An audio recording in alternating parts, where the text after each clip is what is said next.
नमस्कार दोस्तों, मैं अशोक अग्रवाल आज आपसे बात करूंगा ज्योतिष की एक अद्भुत विधा लाल किताब के बारे में। लाल किताब के बारे में मेरा अनुभव, मेरा अध्ययन, वो सब आप लोगों से मैं शेयर करना चाहता हूं। लाल किताब का परिचय सबसे पहले 1972 में जब मैं लुधियाना में था तब मेरे से हुआ। मेरे एक दो मित्र थे जो उर्दू की किताबें थी 3-4 उनके पास, इसके संस्करण थे 1939, 1940, 42 और जो आखिरी संस्करण था मेरा ख्याल वो 1952 का जो मेरे पास है। उसमें पंडित जी ने इन किताबों में लाल किताब के कुछ बड़े अद्भुत सिद्धांत और अद्भुत भविष्यवाणियाँ और भविष्यवाणी करने का एक सटीक तरीका उन्होंने ईजाद किया या उन्होंने निकाला या उनको सिद्धि से प्राप्त हुआ, ये तो मैं कह नहीं सकता। मगर ये विधा बड़ी अद्भुत और बड़ी सटीक है, बड़ी इसीलिए मैं प्रभावित हुआ क्योंकि मैं वैदिक ज्योतिष का छात्र था, स्टूडेंट था, पढ़ता था।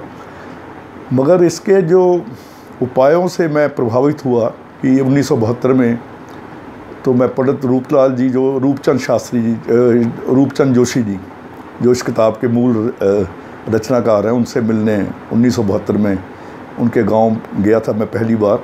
मगर किसी वजह से उनसे मेल ना हो सका तो उनके कज़न पंडित गिरधारी लाल शर्मा, जिनके नाम से इन्होंने किताब का प्रकाशन किया था, क्योंकि खुद ये मिलिट्री विभाग में तब ये अकाउंट अफसर थे तो अपने नाम से शायद इसलिए नहीं उन्होंने छापी, तो गिरधारी लाल जी के नाम से छापी। गिरधारी लाल जी से मेरा मेल हुआ तो मैं अपने फादर की कुंडली लेके गया था। उन्होंने 5-10 मिनट में उस कुंडली को कुछ खाने से बना के कुछ मुझे उपाय, बड़ा सिंपल सा उपाय बताया कि ये अड़चन निकल जाएगी। वो वाकई उन्होंने कहा था कि 40 दिन में अड़चन निकल सकती, हो सकता है 11वें दिन निकल जाए, हो सकता है 22 दिन से पहले नहीं तो निकल जाएगी। तो वो 19वें दिन में हमारा काम हो गया था।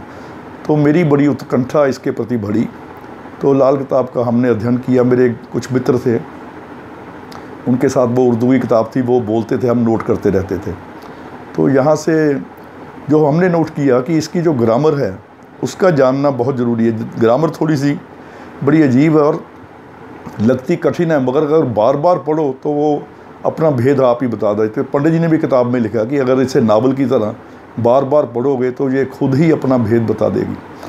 तो उसमें जो मैंने उसको किताब को पढ़ा, उसको मैंने इसका काफ़ी प्रचार भी किया कि जैन टीवी पे जब पंडित भाभी जी का प्रोग्राम आता था 2000 में, नो अबाउट योर फ्यूचर, तो उसमें मैं पंडित जी के साथ लाल किताब से कम 60-70 प्रोग्राम किए पंडित अजय भाभी जी के साथ।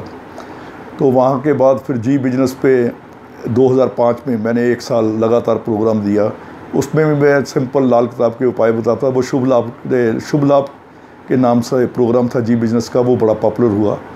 तो इस प्रकार मैं लाल किताब के अपना अनुभव भी करता रहा, पढ़ता भी रहा और लोगों का मार्गदर्शन भी करता रहा। और मैंने इसके जो रिज़ल्ट्स देखे हैं वो मेरा ख्याल है 80% या 90, तो 90 भी कह सकता हूँ मैं कि 90% तक इसके रिज़ल्ट्स ठीक हैं, बशर्ते कि उपाय ठीक कर दिया जाए या ठीक हो जाए। तो इसको देखने का, इसको पढ़ने का क्या तरीका है वो मैं आपको अपने अगले जो अपने वीडियोज़ हैं उनमें आपको मैं बताता रहूँगा, ताकि आप अगर सीखना चाहते हैं तो सीख भी सके, अगर पढ़ने में आपकी रुचि है उसे पढ़ भी सके और उससे आपको ज्ञान भी हासिल हो और आपका भी ज्ञान है जो बढ़े। धन्यवाद।